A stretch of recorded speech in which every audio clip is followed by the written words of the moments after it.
Hi price Lord. எல்லோரும் எப்படி இருக்கீங்க? நல்லா இருக்கீங்களா? இந்த உலகத்தில் எந்த ஒரு நல்ல காரியத்திலும் இந்த உலகம் ஸ்வீட் கொடு, அந்த ஸ்வீட்டை கொடுத்து அவர்களை மகிழ்ச்சியாக்குன்னு சொல்லி. ஆனால் என்னுடைய தேவன் சொல்கிறாரு, உன்னுடைய எல்லா காரியத்திலும் நீ முழங்கால் படியிடு. நீ எதை செய்ய துவங்குவதற்கு முன்பதாகவும் உன் முழங்கால்கள் எனக்கு முன்பாக முடங்க கடவுதுன்னு சொல்லி. என்னுடைய வாழ்க்கையில் நான் அநேக தோல்விகளை சந்தித்தவன், அவமானங்களை சந்தித்தவன். என்னுடைய வாழ்க்கையில் இருந்த ஒரே ஒரு நம்பிக்கை, ஏதோ தேவனும் அவருடைய வசனமும்.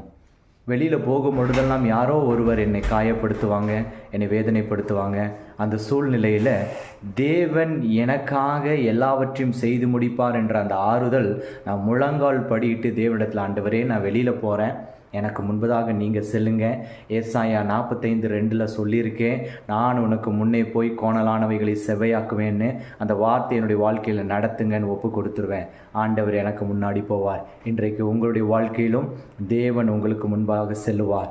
ஆனால் தேவனிடத்தில் நீங்கள் உள்ள வீட்டுக்குள்ளே முழங்கால் படிட்டு உங்களை தாழ்த்தினான், வெளிரங்கமாய் உங்களுடைய தலையை உயர்த்துவார்.